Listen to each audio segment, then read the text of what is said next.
Hola Santi, ¿qué pinta, eh? ¿Cómo estás, Martita? ¿Todo bien? Buenos días. Estamos con algunas dificultades con el acceso de la Hola. computadora, así que yo por lo pronto tuve que entrar por el teléfono y entró mucho más fácil. Buenas, ¿cómo están? ¿Qué tal? Buenos días. Buenas. Ahí se solucionó, Santiago, ¿eh? Ya está listo. A ver si puedo de la compu, si no, largaremos por acá. Un segundo. Sigue siendo el mismo número y la misma contraseña, ¿no, Dieguito? Metete, No, ahí, no es él la mandó una nueva. invitación, metete derecho, no tenés que poner ninguna contraseña en el chat. Pero, ¿vos estás con el celu, Martita, o con el... No, o con estoy con el... la compu. A ver, pará. Abrí el WhatsApp web y abrí desde ahí. A ver. Bueno, si no, no importa.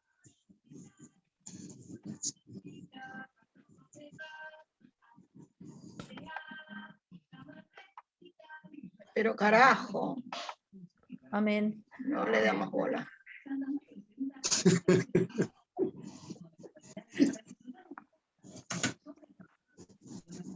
Ahí está.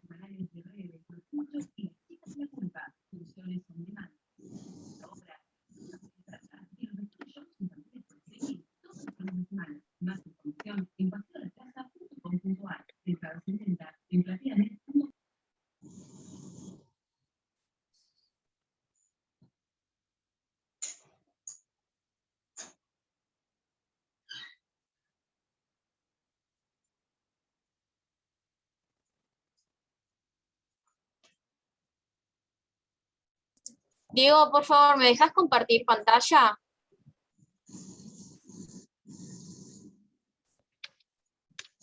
Ahí está listo. A ver.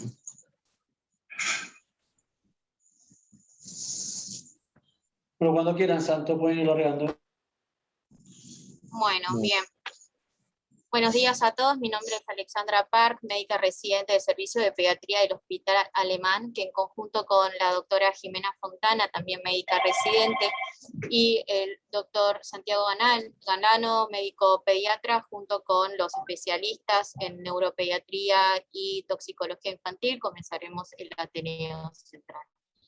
Antes de comenzar, antes que nada, quería agradecerles a todos los que se encuentran presentes en el día de hoy, y por favor silencien todos sus micrófonos, ya que luego de la presentación, una vez finalizado, vamos a abrir un espacio en donde podrán realizar preguntas o comentarios. Bien, ahora sí daremos comienzo al Ateneo Central sobre intoxicación por cannabis a propósito de un caso. Comenzaremos el Ateneo con una presentación breve del paciente, luego continuaremos con la presentación del caso clínico, luego cederé la palabra al Servicio de Neurología y Toxicología Infantil, y por último abriremos, como ya mencioné anteriormente, un espacio de discusión. Por favor, silencien los micrófonos. Muy bien. Como mencioné anteriormente, Viviana, el iPhone de Viviana, por favor, si puede silenciar el micrófono, te lo agradecería. Gracias. Bien. Como mencioné anteriormente, el Ateneo es a propósito de un caso, un paciente de 1 año y 5 meses de edad, de sexo masculino, que presenta un diagnóstico de epilepsia refractaria, y permanece internado en nuestro servicio por intoxicación por cannabis. Antes de continuar con el caso clínico, quisiera mencionar algunas palabras sobre sus antecedentes personales de forma muy breve. Es un paciente que no presenta antecedentes perinatológicos, nació a término, con buen peso para su edad gestacional, parto vaginal, alta conjunta, que comienza a los 3 meses de edad con espasmos en flexión y retraso neuromadurativo, por lo que se realizan diferentes estudios complementarios. Una de ellas fue el electroencefalograma, en donde se evidencia la ipsiarritmia, y con esto recibe el diagnóstico de síndrome de West. Antes de continuar con el caso clínico, queríamos hacer una mención breve sobre lo que es un síndrome de West, para que lo podamos entender. al paciente. El síndrome West es una encefalopatía epiléptica de edad dependiente que generalmente inicia desde los 3 meses de edad, llegando hasta el año.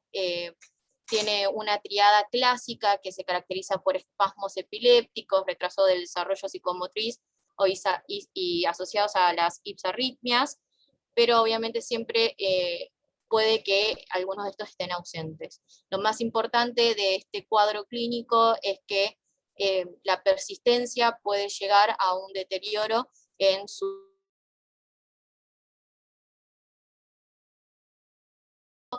se hace junto con la clínica y el electroencefalograma, y hay diferentes tipos de tratamiento. El de la primera línea tenemos vigabatrin, que generalmente se indica a los sintomáticos, y el ACTH en los idiopáticos, pero lo más importante y lo más nuevo es que se encuentra el sinergismo de acción, que es asociar estas 2 primeras líneas de tratamiento. Y a su vez tenemos uno de los tratamientos que es muy importante, que es la dieta cetogénica. Bien, continuando con el caso clínico, nosotros tomamos por primera vez en contacto con el paciente, derivado por su neurólogo de cabecera, por una sobredosificación de cannabis. El paciente en ese momento, a pesar de su sobredosificación, no presentaba modificaciones en el patrón de crisis, pero la madre refería que presentaba una marcada somnolencia.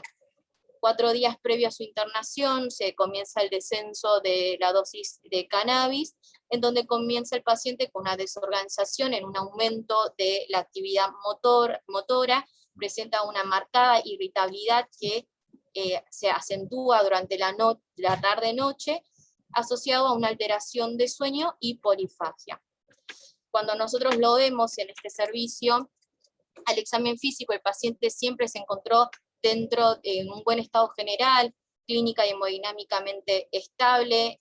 Sí, en el examen físico, en su aspecto neurológico, como datos positivos, tenía, digamos, un examen acorde a su patología de base, que se caracterizaba por una hipotonía generalizada, un retraso global del neurodesarrollo, tenía compromisos de pautas motoras y cognitivas, presentaba una hipotonía axial, aumento del tono a nivel de ambos miembros inferiores, con un escaso contacto visual y seguimiento visual inestable.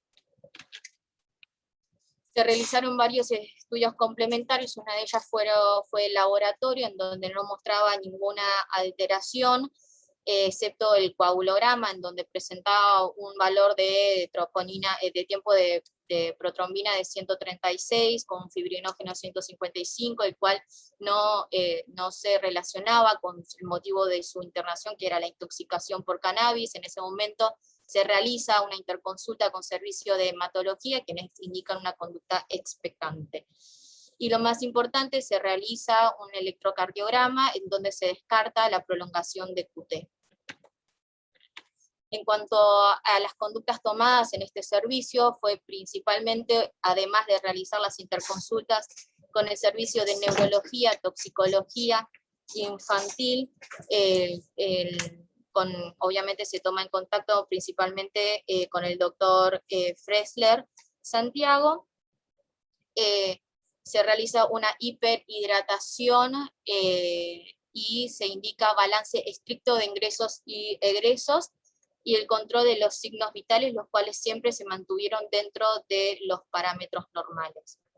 El paciente permanece bajo observación en sala pediátrica durante 24 horas, y por buena evolución clínica se indica un egreso hospitalario con control ambulatorio por las diferentes especialidades. Se indica un descenso del aceite de cannabis a 20 miligramos kilo día, con un descenso del 10% de la dosis basal de rufinamida.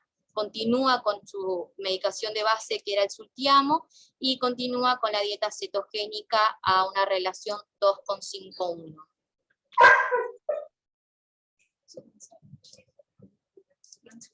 Bien, ahora, una vez finalizado la presentación del caso clínico, vamos a ceder la palabra al doctor Santiago Fressler, médico pediatra y neurólogo infantil formado en el Hospital Garraham, epileptólogo, miembro de la Comisión de la Liga Argentina contra la Epilepsia.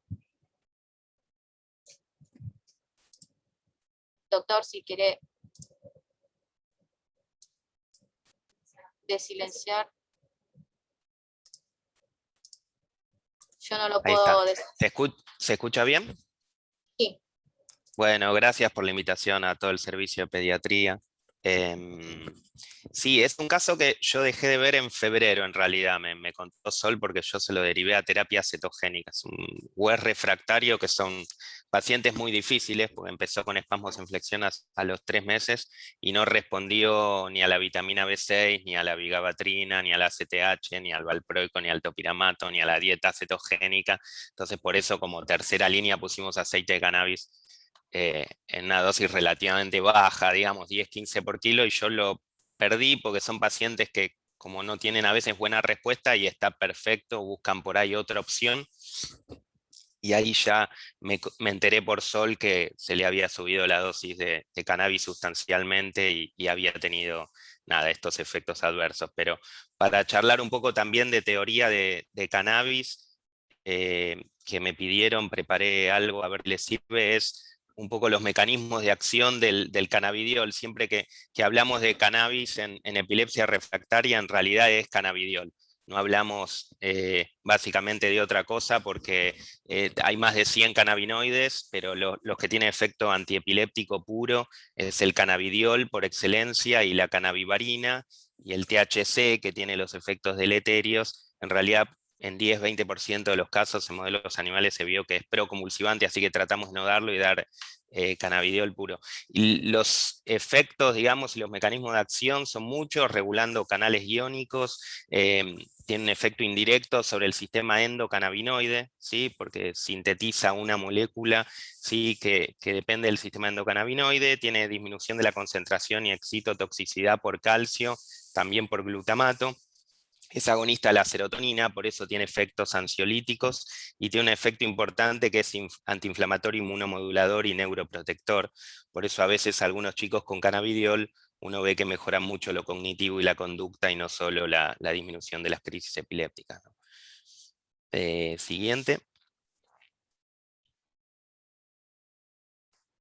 Y los usos de lo que nosotros usamos, digamos, que es el CBD, que es el cannabidiol, están aprobados por la FDA en el 2018 y por la Agencia Europea de Regulación en el 2019, y son el síndrome de Dravet y el Lennox-Gastaut, sobre todo para chicos de más de 2 años. En algunos chicos con epilepsia refractaria sin ninguna respuesta, como este caso de síndrome de West, uno puede probar un poco off-label, digamos, la posibilidad de que mejore con cannabis, pero a ciencia cierta los únicos 2 usos hoy son síndrome de Dravet y Lennox-Gastaut.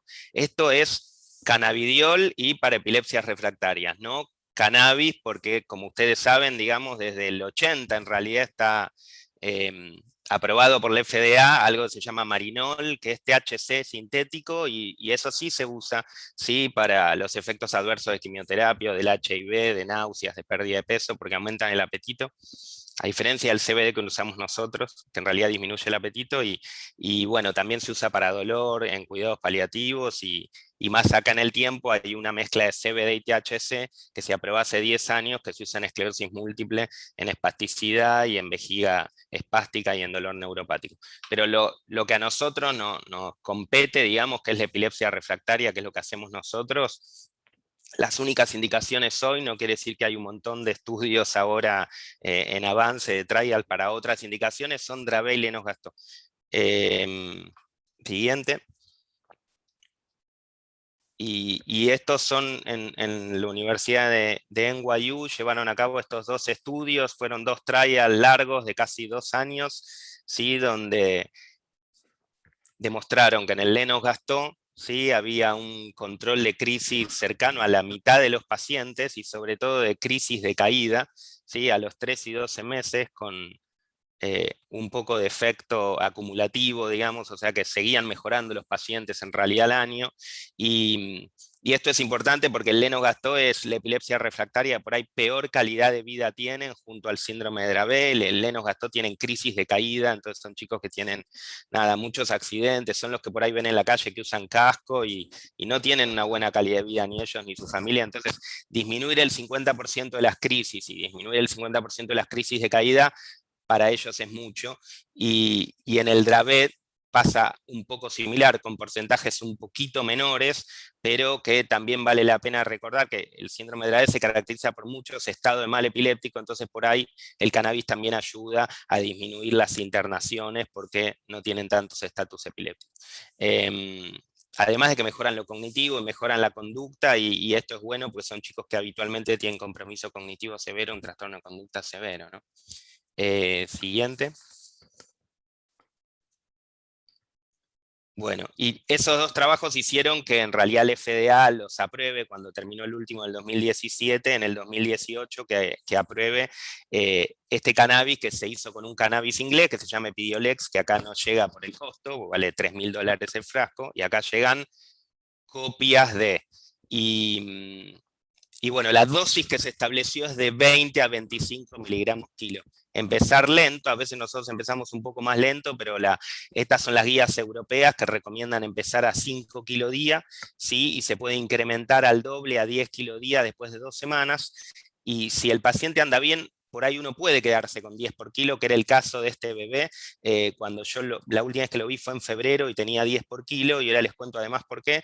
Y si la dosis no es del todo efectiva, uno puede subir de a 5 por kilo, llegando a 20, 25 por kilo. Es verdad que hay trabajos que dicen hasta 50 por kilo, sobre todo en esclerosis tuberosa, en realidad no en muchos otros pacientes. En esclerosis tuberosa sería una etiología, no un síndrome epiléptico, que puede dar WES, epilepsias focales o un síndrome Lennox-Gastaut, pero en realidad demostró que no tiene más efectividad 50 por kilo que a 20, 25 por kilo, y obviamente que tiene más efectos adversos.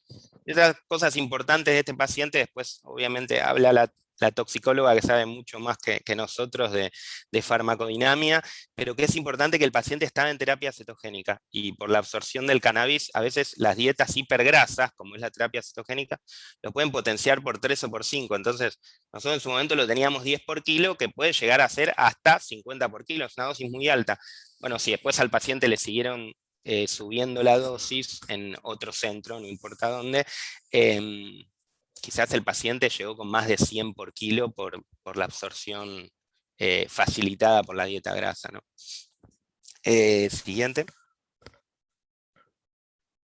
Después hay nuevos usos, digamos, está el síndrome de West como una posibilidad, y ya hay un trial hecho que ahora después se los muestro, donde habría que ver, porque efectividad en epilepsia refractaria siempre es disminuir más del 50% de los crisis.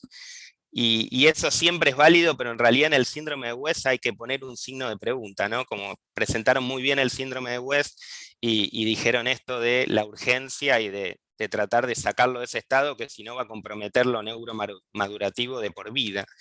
Y que por ahí bajar el 70% de las crisis en el West no nos sirve en realidad, nos sirve en cualquier otro síndrome epiléptico. En el West uno quiere sacar el 100% de las crisis y normalizar el electro para que el chico madure normalmente. Entonces, ahí vamos a ver que es engañoso, no es tan efectivo en el síndrome de West el aceite de cannabis, y nunca el aceite de cannabis se usa como primera línea ni como monodroga, jamás, o sea, ni en el Lennox-Gastaut, ni en el Dravet, ni en ningún síndrome epiléptico.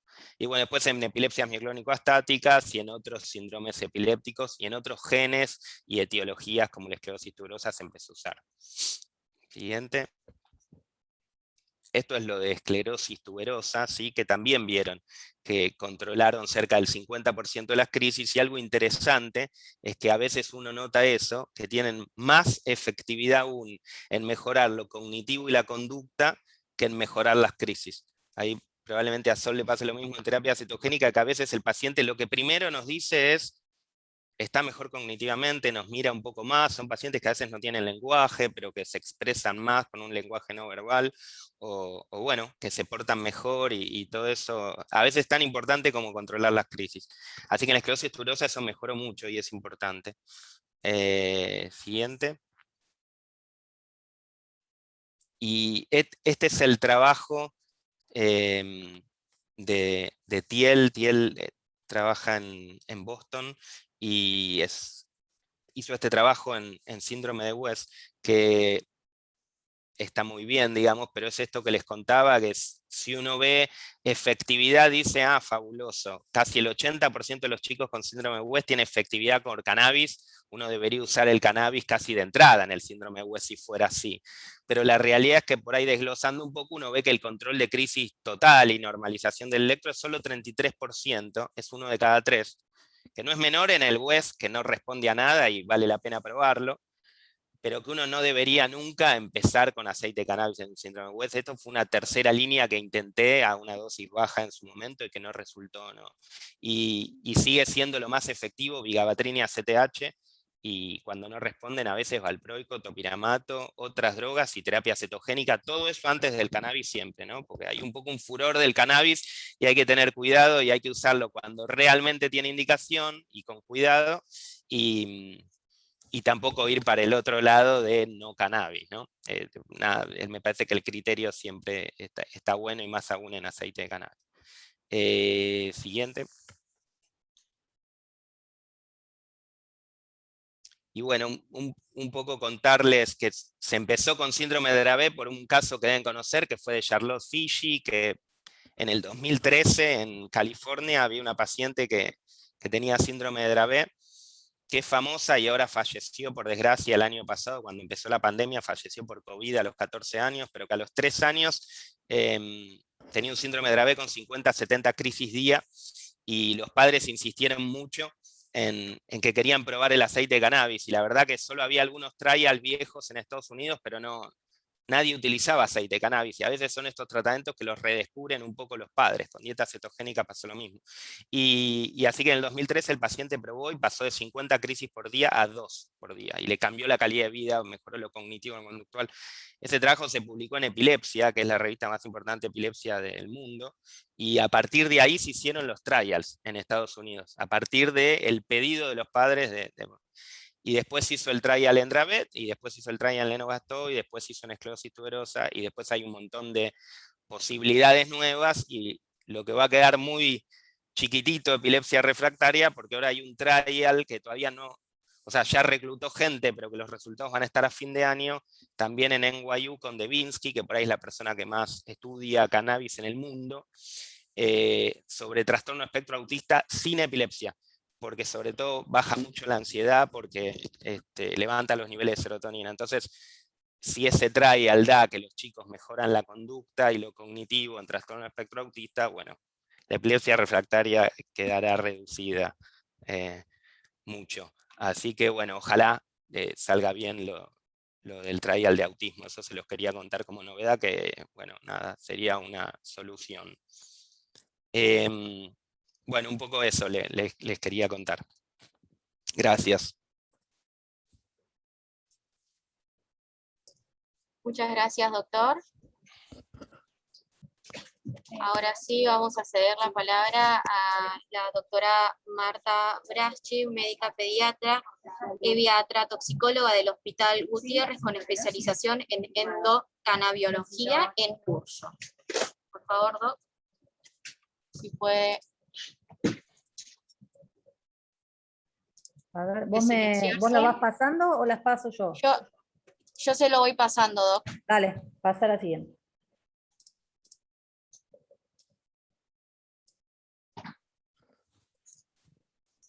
Bueno, particularmente me parece que es interesante saber por qué uno va a actuar, por qué uno le va a dar un cannabinoide a alguien, particularmente porque tenemos un sistema endocannabinoide. ¿Y eso qué quiere decir? Que tenemos un sistema que responde a este tipo de compuestos, y tenemos lo que llamamos endocannabinoides, que son las sustancias que van a tratar, la función particularmente del sistema endocannabinoide es generar homeostasis y estabilizar el resto. Esto es importante saberlo porque no es lo mismo dar un cannabinoide en un sistema nervioso central sano que en un sistema nervioso central enfermo. Y también tenemos que poder tomar en cuenta que por esto, en cuanto a los efectos adversos, lo vamos a poder valorar, porque si ustedes se acuerdan, hace un par de años tuvimos un pacientito con una leucemia que como tratamiento del dolor y paliativo, y como última terapéutica se utilizó CBD, y el paciente hizo una convulsión. Y uno dice, bueno, le doy CBD y convulsiva, pero le di CBD y se usa ahora para Epilepsia refractaria, bueno, no actúa de la misma manera en un sistema nervioso central sano que en uno enfermo. Y funciona en distintas partes, ¿no? Como inmunomodulador, como estabilizador del ánimo, para el tratamiento del insomnio, en un montón de lugares, con lo cual las funciones van a ser distintas. Vayamos pasando. ¿Y dónde actúa? Donde nosotros tenemos receptores para cannabinoides. Y si ustedes se fijan, la distribución es por todos lados. En el sistema nervioso central tenemos, a nivel hepático tenemos, a nivel pancreático tenemos, hay una a nivel óseo también, con lo cual tanto los efectos terapéuticos como los efectos adversos van a tener que ver con la acción sobre estos receptores. ¿Sí? Sigamos. Con respecto a la planta, al enero del 2021 tiene 1.689 compuestos activos, de los cuales 183 son cannabinoides. Y esto que es importante saber, cuando uno decide dar a alguien un extracto de planta entera, por ejemplo, hacer el aceite en tu casa, no estaríamos sabiendo, más allá del cannabidiol, qué otras sustancias le estamos mandando. Sabemos que THC muy probablemente, sí hay casos de epilepsia asociados o convulsiones asociados al uso de THC, pero aparte están terpenos, terpenoides y un montón de otras sustancias que pueden no ser de lo mejor como para la terapéutica. Por eso uno cuando sugiere, como decía Santiago recién, uno trata de que sea un extracto puro de CBD, antes de una planta que crece en tu casa, que uno en general no sabe ni la concentración ni los miligramos. Si uno dice, como decía recién Santiago, que la dosis es entre 10 y 20 miligramos por kilo, hay una dosis máxima de 50 miligramos kilo, si no sabemos qué cantidad de miligramos tiene por mililitro, muy difícil que podamos medicar a alguien con una dosis de algo que no sabemos bien de lo que le estamos dando. Más allá de lo cual, también es importante saber que estos extractos que uno hace en su casa tienen una vida, al no tener conservantes y no tener características de grado farma, lo que le estás dando el día que hiciste el aceite en tu casa, 6 semanas después tiene otra concentración. Con lo cual, tampoco está siendo muy estable a la hora de elegir con qué dosis de qué estás medicando qué. Sigamos. ¿Qué efectos tiene el CBD? Antioxidante, anticonvulsivante, están en investigaciones con efecto antitumoral, antinauseoso, antiemético, analgésico, anticonvulsivante, ansiolítico, antipsicótico, disminuye el craving en consumo de sustancias psicoactivas. El efecto antipsicótico es importante porque el efecto antipsicótico lo tiene el CBD, el THC es psicotizante, con lo cual si le damos el yuyo de casa no estaríamos en las mismas condiciones que darle otro tipo de cosas, y es neuroprotector.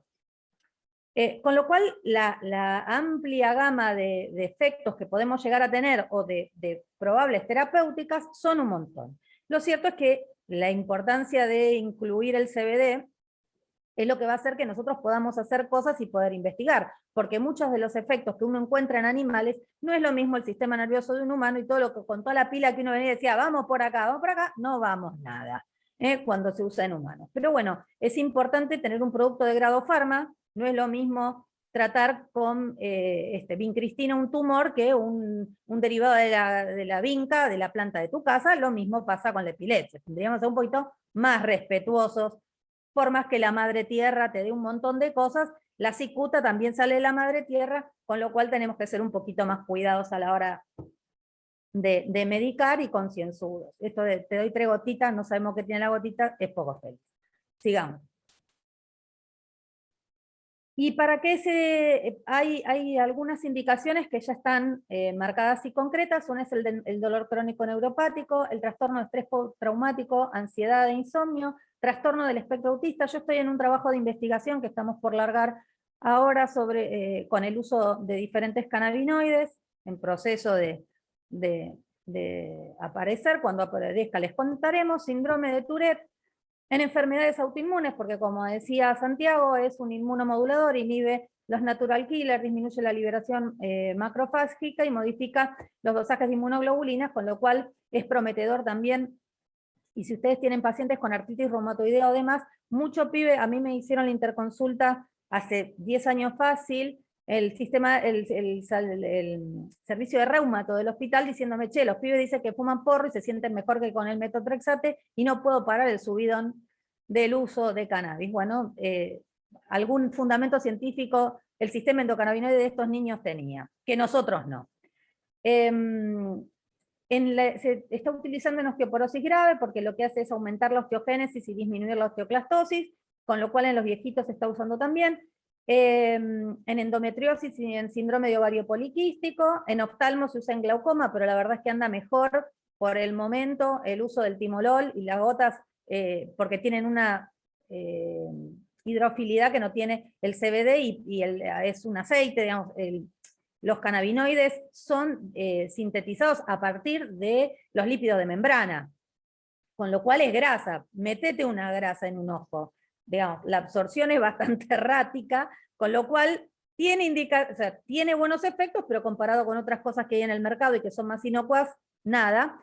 Sí se está utilizando en algunos pacientes con retinopatía diabética por todo lo que tiene que ver con esto del sistema autoinmune, y en cáncer se utiliza como efecto para mejorar los efectos adversos de la quimio, náuseas, vómitos, para el dolor como paliativo, y en hay algunos trabajos hechos en algunas variedades de cáncer. De la misma manera que también se sabe que en algunos tipos de cáncer es generador, con lo cual están ahí las investigaciones. Siguiente.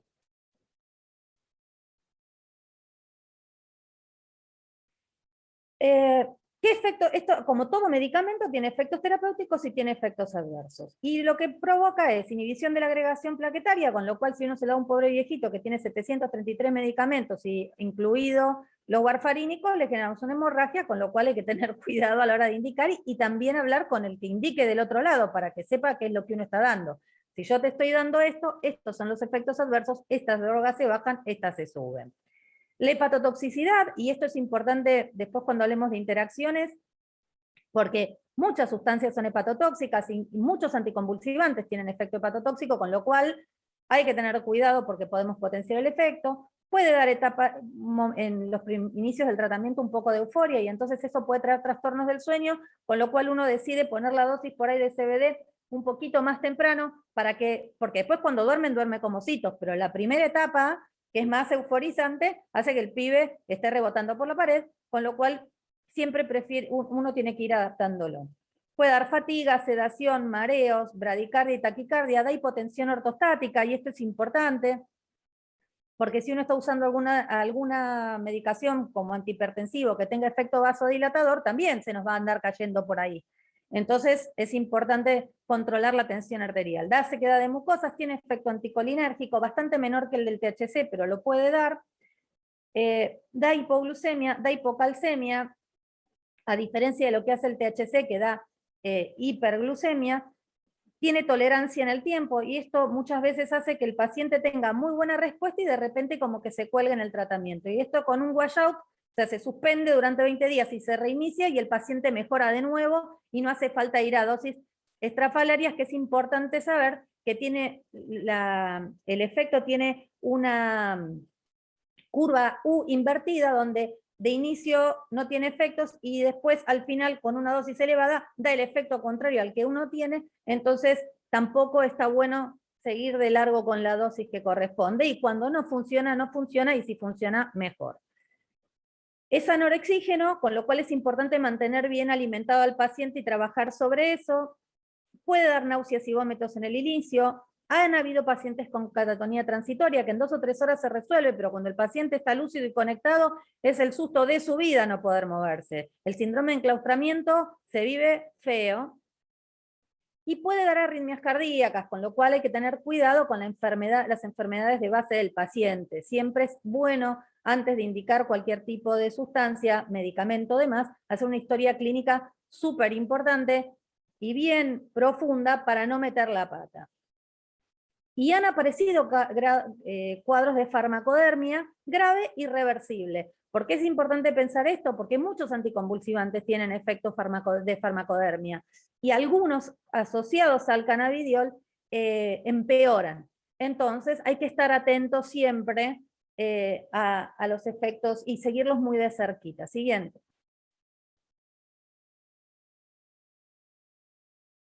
Y cuando uno asocia drogas, estas drogas tienen efectos sobre, por ejemplo, el cannabidiol y el THC actúan sobre los citocromos, pero también son metabolizados por los citocromos. ¿Y esto qué tiene de importante? Yo sé que es un chino, es espantoso, son muchas letras, pero es importante saber.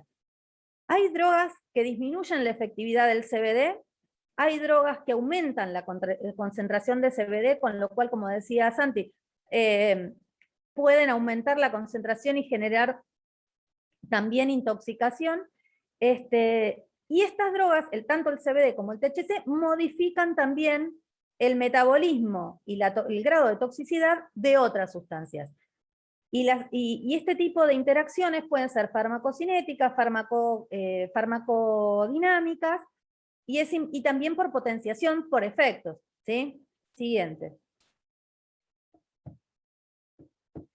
Entonces, ¿qué le hacen al CBD las drogas? Bueno, la rifampicina es un inductor enzimático, disminuye el efecto. El ketoconazol es un depresor, es un, ¿cómo es que se llama?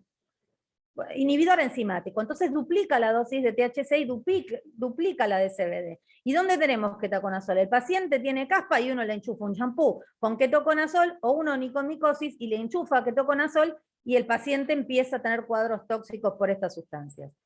El jugo de pomelo es muy inhibidor enzimático de muchos citocromos, más allá de los que metabolizan a esto, y aumenta la biodisponibilidad tanto del CBD, del THC y de otros tantos anticonvulsivantes, con lo cual está bueno poder charlar con los padres que es muy lindo la vitamina C, pero que apunten a la naranja y la mandarina, que no tienen efecto inhibidor enzimático. Otra de las cosas que se usan en paliativos es la hierba de San Juan o el hipericum, y se utiliza en oncología también, y esto disminuye la disponibilidad de los cannabinoides y de algunos psicofármacos aumenta la toxicidad. Y el feno, la difenil y la carba disminuyen la concentración de CBD. En general, todos los anticonvulsivantes tienen, varios anticonvulsivantes tienen efecto estimulante e inhibidor, y cuando uno asocia, si uno se acuerda fármaco 1, te decían, tratemos de llegar a la monoterapia y no agregar 700 cosas, y uno también tiene que poder empezar a pensar, si este no funcionó, lo saco y pongo otro, pero si, hay algunos pacientes que tienen como 200 anticonvulsivantes y que si uno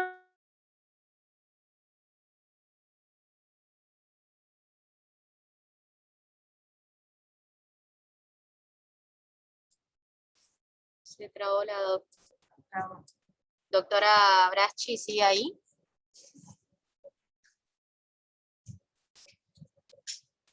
Bueno, tuvimos un problema técnico. Ah, vale, le podemos avisar. ¿Todos se escuchan? ¿O se trabó nuestra computadora? No, no, se Yo, escucha bien, yo Marta, escucho bien. Doctora Braschi, yo creo que el resto escuchamos bien. Yo escucho bien. Está bien. Bien. Ahí le vamos a mandar un mensaje. Espérenos 5 segundos que vamos a mandar un mensaje a la doctora.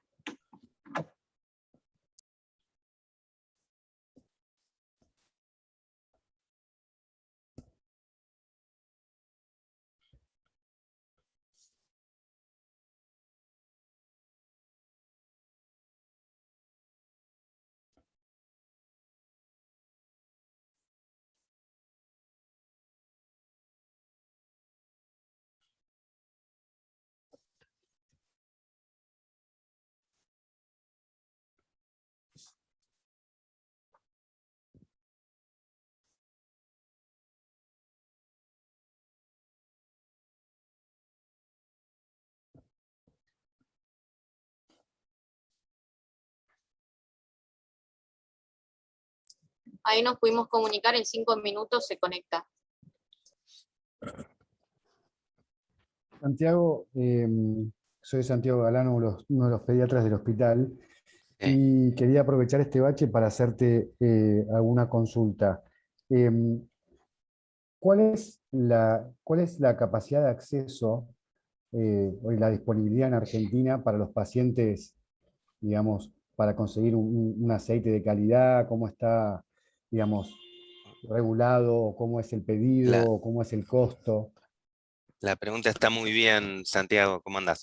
Era muy difícil cuando empezamos a dar cannabis. Empezamos a usar cannabis en el 2016.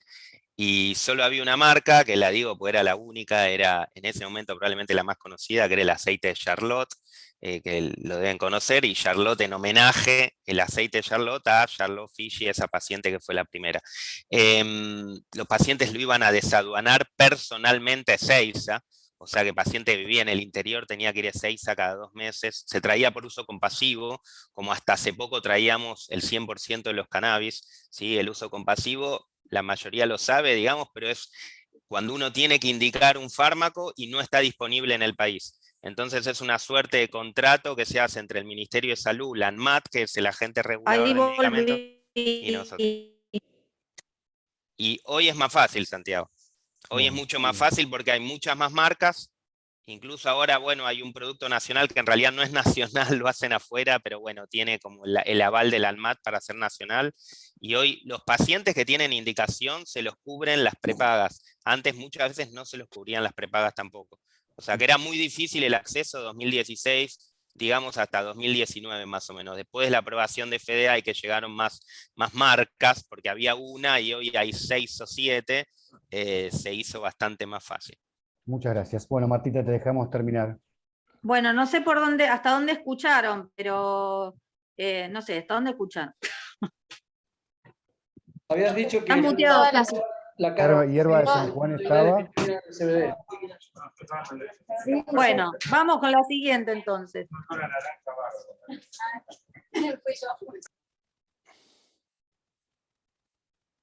Vamos, Marta, cuando quieras. Sí, pasen la otra, así seguimos con la que sigue. Yo no veo nada, acá me quedé en interacciones. Y entonces, con otros anticonvulsivantes, lo que les decía, es hepatotóxico, aumenta la concentración por inhibición enzimática, aumenta la amoniemia, con lo cual siempre que uno medique a un paciente con CBD y con valproato, es importante agregarle carnitina de movida. La rufinamida aumenta la concentración. Estoy haciendo la parabólica en el medio de mi casa porque se cortó la luz. Aumenta la concentración, por eso a los cannabinoides y particularmente al CBD se lo denominan ahorradores de fármacos, tanto de psicofármacos como de otros también. Entonces uno puede empezar a descender las dosis de los anticonvulsivantes. Como decía Santiago, nunca, pero nunca se suspende o se deja como monodroga el CBD. Sí, lo que se puede ir haciendo es bajar las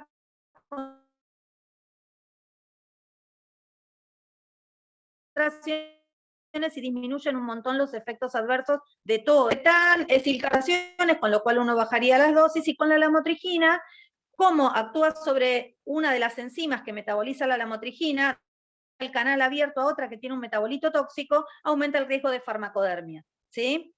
Siguiente.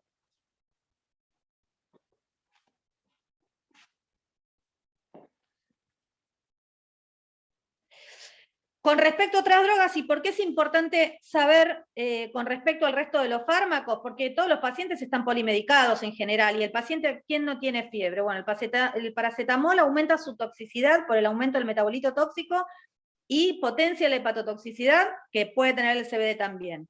Con el ginkgo y el ginseng, que si ustedes se compran Centrum no sé cuánto, como para tratar de polivitamínico, aumenta el riesgo de sangrado. Con los AINES, aumenta las concentraciones de los AINES y aparecieron casos de meningitis aséptica, con lo cual uno puede bajar las dosis de AINES también.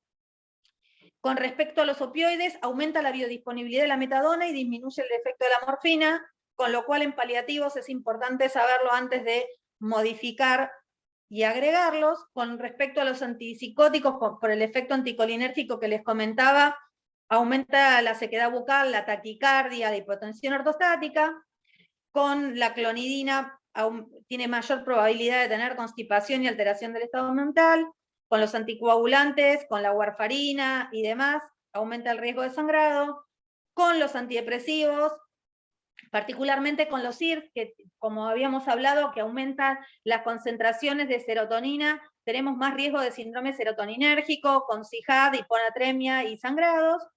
Con respecto a algunos, algunos psicofármacos, como la fluoxetina, la duloxetina, la ketia y la rispe, aumentan sus concentraciones, por eso podemos bajar las dosis también.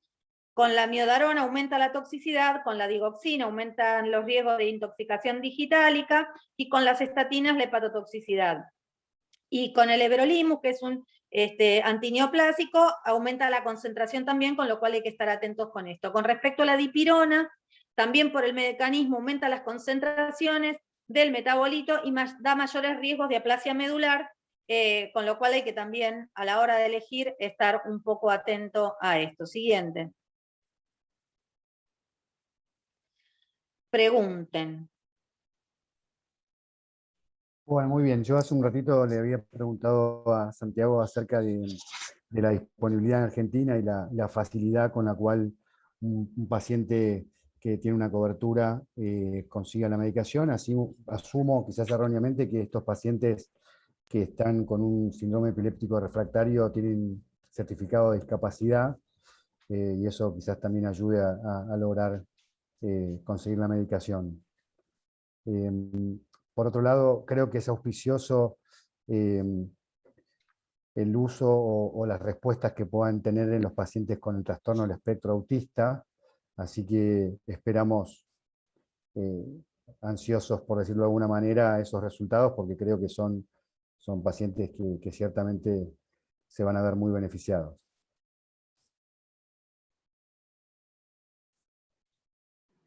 Bueno, perdón, antes de seguir con las preguntas, quiero hacer un comentario nomás. Agradecer la presencia tanto del doctor Fressler como del doctor Jorrat, que se acaban de incorporar al servicio de neuropediatría del Hospital Alemán.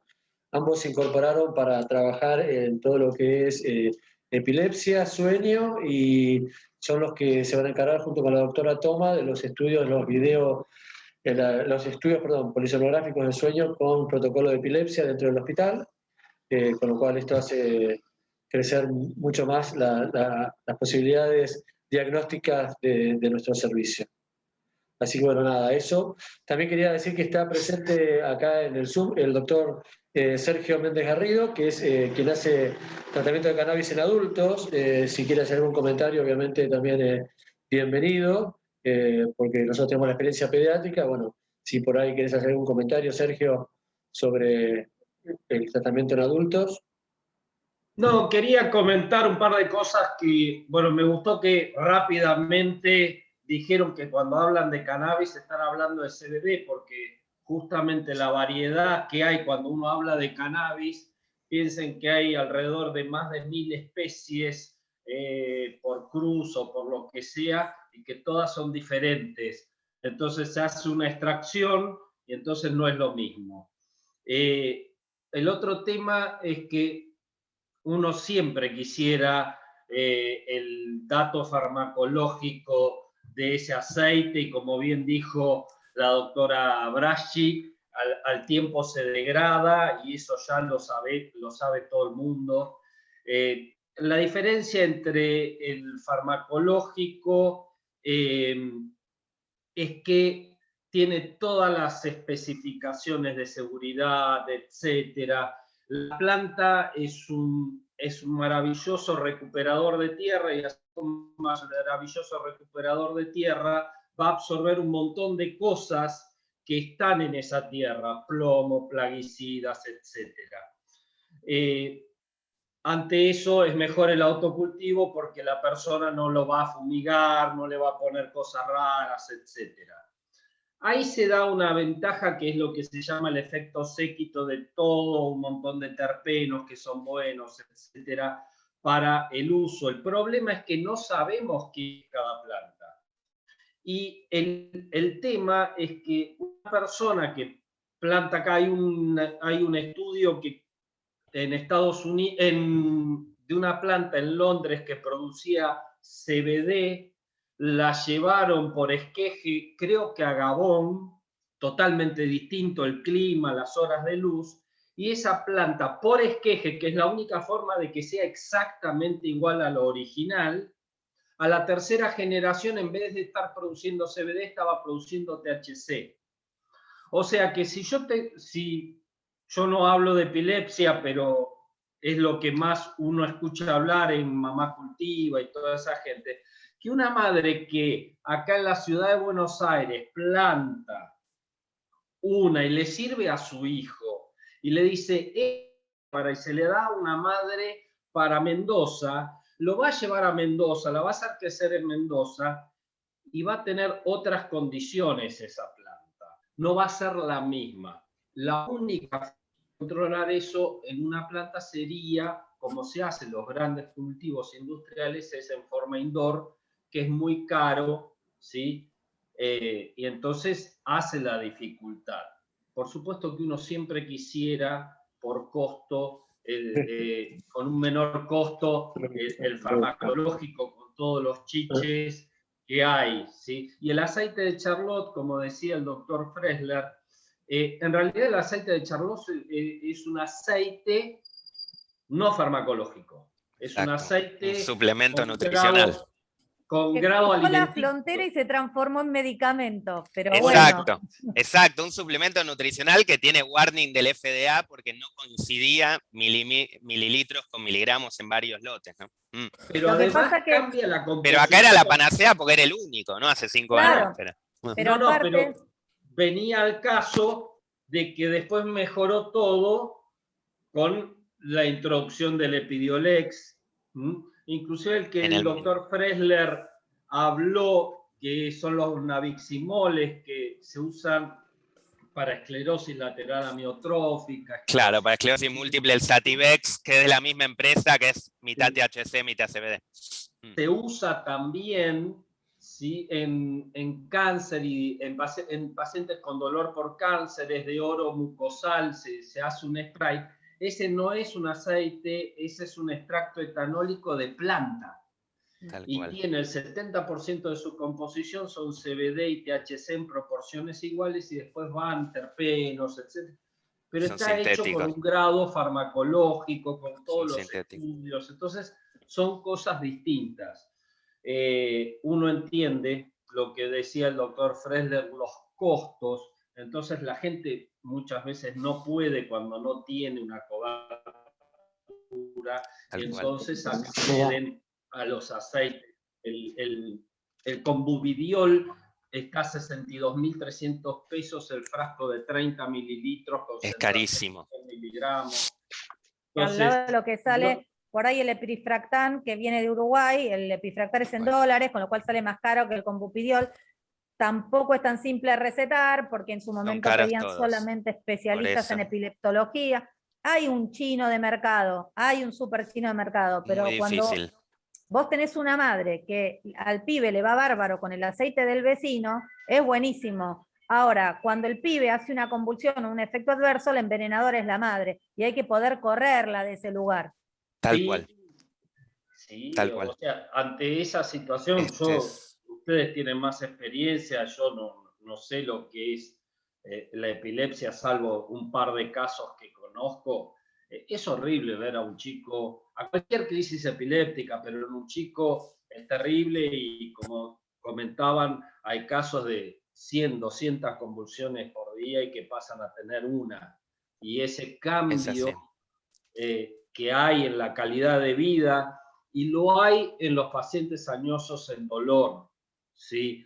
Y el tema es que también vienen con toda esa parafernalia de que ni siquiera saben lo que están tomando. Compré aceite de cannabis por Mercado Libre, por lo que sea, en la dietética, ¿sí? En las dietéticas muchas veces venden uno que es de origen chileno, que es aceite de cannabis, no mienten, pero es un aceite de cannabis de extracto de semillas.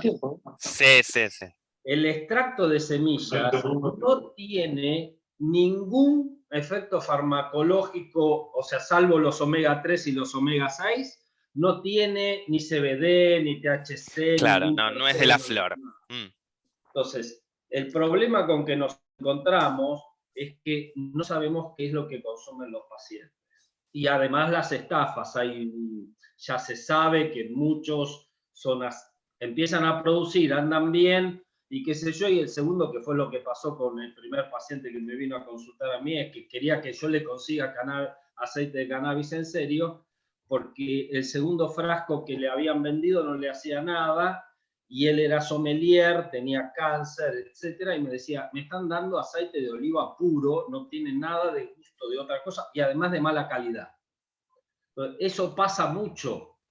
Entonces, es un problema. No, nada más. Y muy buena la presentación de todos la verdad, y insistir como docente de toxicología de la primera cátedra, que no es un medicamento de primera elección. No. No, Nunca. en ningún caso, Nunca. Nunca, nunca, ni para náuseas y vómitos por quimioterapia, ni para dolor, ni para epilepsia, nunca el cannabis, el que sea, porque para náuseas y vómitos se usa THC, nunca es de primera elección.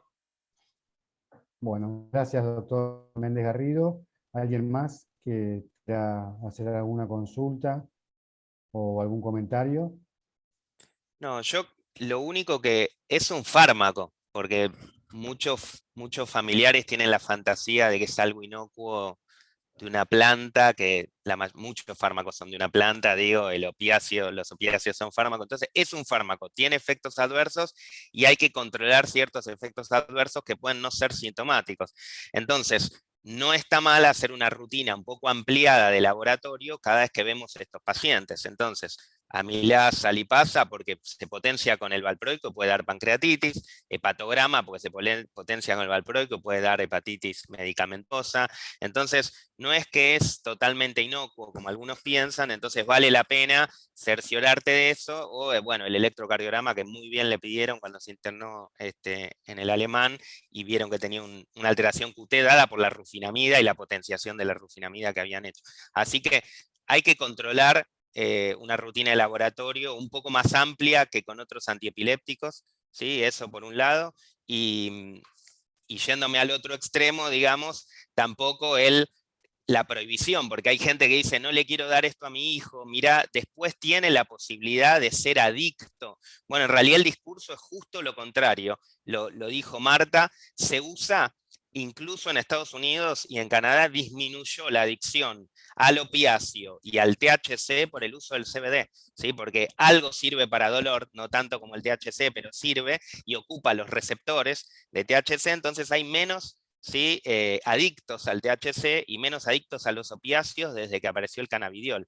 Así que, bueno, obviamente además es inocuo, es neuroprotector, etc. Así que, nada, y con criterio, nunca primera línea de nada, y sí coadyuvante y con ciertos recaudos, ¿no? Bueno, muchas gracias, doctor Fressler. ¿Alguien más que quiera hacer algún comentario? Un Si solo no, comentario, me parece que por lo menos a mí lo que me está quedando muy claro es que hay muchas plantas de cannabis distintas, muchas variedades, cada una tiene sus concentraciones específicas. El autocultivo, como para uno aconsejar a los pacientes, ¿no? El autocultivo tiene que ser muy controlado y con gente que sepa mucho del tema, porque me parece que si no corren riesgos innecesarios. Y lo otro que sale, que está en todos los medios y que cada vez se pone más fuerte, es que necesitamos una regulación sobre cannabis y sobre el uso medicinal del cannabis, ¿no? Después se discutirá o no el tema recreativo, pero me parece que por lo menos desde el punto de vista de uso medicinal e industrial, porque la otra cosa que tiene el cannabis es que tiene una beta industrial enorme, tanto para lo que es fibra de tejidos como para lo que es biocombustibles, con lo cual creo que es una cosa que se viene, se va a instalar, y la opinión de los expertos como ustedes me parece que pesa mucho en esto, en decidir qué plantas, en qué concentraciones y demás, ¿no? Así que, bueno, nada, me pareció un Ateneo lindísimo, les agradezco. No sé si Pablito Jorrat quieres decir algo. Sí. Pablito Jorrat fue ex residente nuestro, jefe de residentes, se fue a hacer neurología al FLENI y ahora ha vuelto cansado a la casita de los viejos. No, muchísimas gracias por el recibimiento y bueno, un honor formar parte de este equipo que nos sumamos con Santiago, así podemos trabajar todos juntos y bueno, y contento de volver a lo que fue y lo que sigue siendo mi casa, ¿no? Gracias a todos. bueno, muchas gracias, Pablo, Diego. Agradecerle mucho a... Hay una pregunta más, perdón, ¿eh? Hay una pregunta más del doctor Lebate que quería levantar la mano. Sí, buen día, perdón. Con respecto al que ahora se está vendiendo en Argentina, digamos, ¿no? Los chicos que hacían todo este tema de que los papás, bueno, en el caso nuestro, acá tenemos un paciente que tienen un gestor que lo van a buscar a la aduana y demás, que usaba purodiol. Ahora se pueden, bueno, vos lo conoces, Santiago, se pueden pasar a la droga argentina, es lo mismo, les es más fácil obviamente conseguirla. Creo que hace unos meses otro paciente también ya empezó con esa droga, pero justo no tuvo eficacia y bueno, no sé si es como todo, que la amoxicilina de una marca, de un laboratorio es primera línea, segunda y tercera, ¿en qué estamos en Argentina, digamos? Está bueno, Pablo, ninguna es igual. Ninguna es igual. Esto no es, como vos decís, la amoxicilina. Esto no es el valproico de Paquene o de Vagó, de Lexibral. Son todas diferentes, porque lo que tomaba tu paciente, que es el Purodiol, que es el único paciente que lo tomaba en la Argentina, que me lo derivaste, digamos, es el que se usa en Brasil y es una imitación del Epidiolex inglés hecho en Brasil. Y andaba muy bien con eso, y da pena sacárselo, pero era una medicación de uso compasivo que traía por Brasil, como vivía en Overal, o traía por uso compasivo por Brasil. Es diferente al de acá, ¿sí? El de acá es el que más quiere copiar al Epidiolex, por eso, por ejemplo, el excipiente está bañado en aceite de sésamo, ¿sí? Después hay otro que usábamos bastante porque era CBD 100%, que está bañado en TCM, y es algo que se usa mucho en la dieta cetogénica y tiene un efecto neuroprotector por sí el TCM, así que también nos gustaba desde ese punto de vista, y era un CBD 100%. El de acá nacional tiene trazas de THC, el traza suele ser menos de 1 o 2%.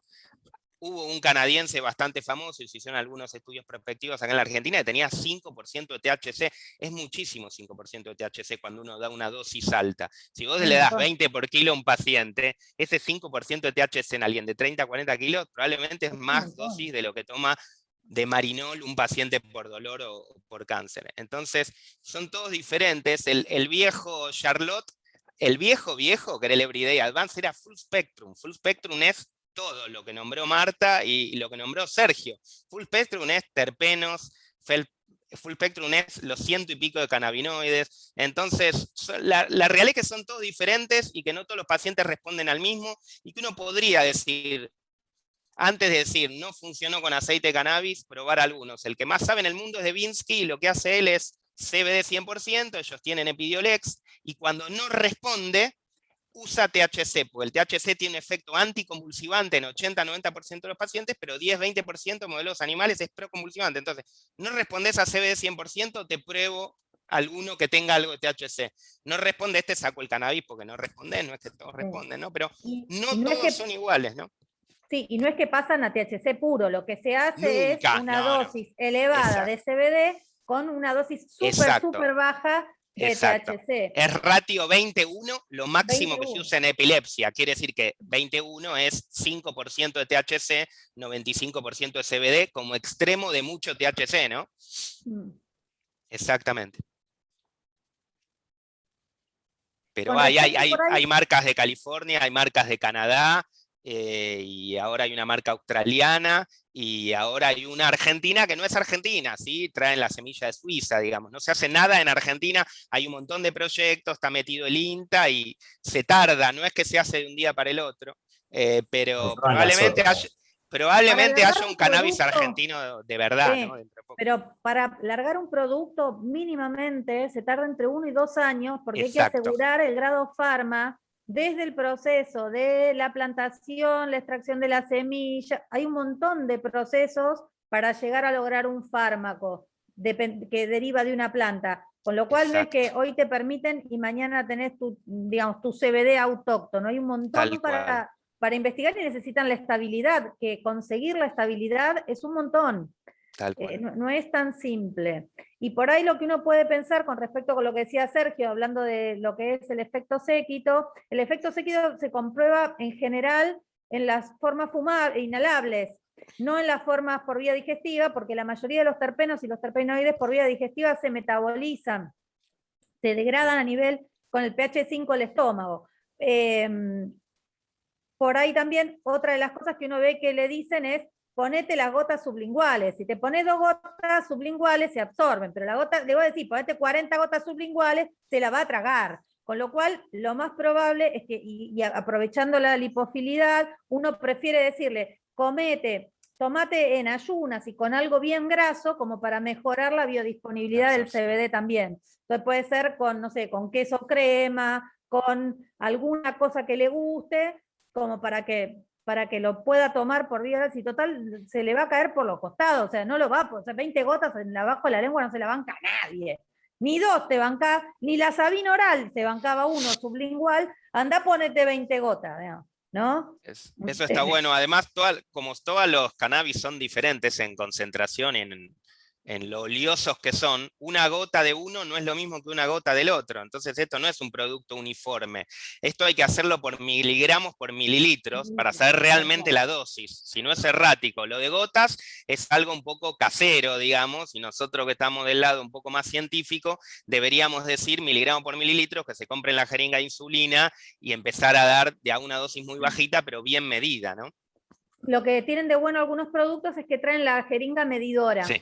Sí. Entonces vos podés ajustar la medida con el peso del paciente en la jeringa medidora y entonces uno tiene menos errores, porque si uno compra un gotero cualquiera, la gota de cualquier gotero, y si ustedes se fijan la del paracetamol, no tiene lo mismo el tamaño de la gota del paracetamol que la del ibuprofeno y que la del gotero de cualquiera. Con respecto a la estabilidad de los productos, como decía Santiago, lo de los TCM es el que mejor respuesta tiene por la calidad de la grasa para que mejore la biodisponibilidad del CBD también. Tal cual.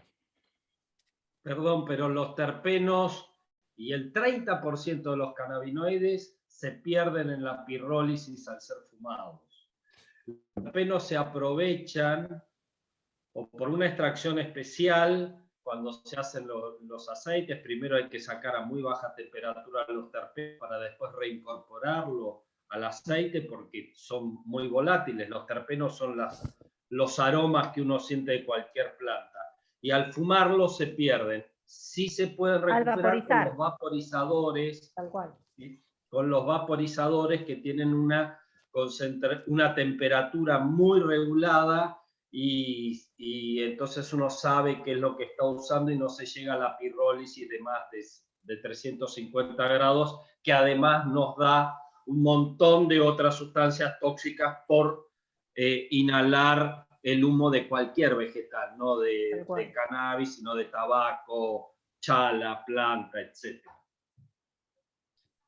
Bueno, muy bien. Agradecerles a todos los asistentes, agradecerle especialmente al doctor Méndez Garrido, al doctor Fressler, a la doctora Braschi y especialmente a la doctora Park y a la doctora Jimena Fontana, que fueron también las que prepararon las diapositivas. Creo que no mucho más. Un abrazo para todos y bueno, será hasta la próxima. Muchas gracias a todos, muy bueno. Chao, gracias. Gracias. Muy bueno. Buen fin de... Muchas Lindo, gracias. Gracias. Gracias, muchas gracias. Chao, muchas gracias.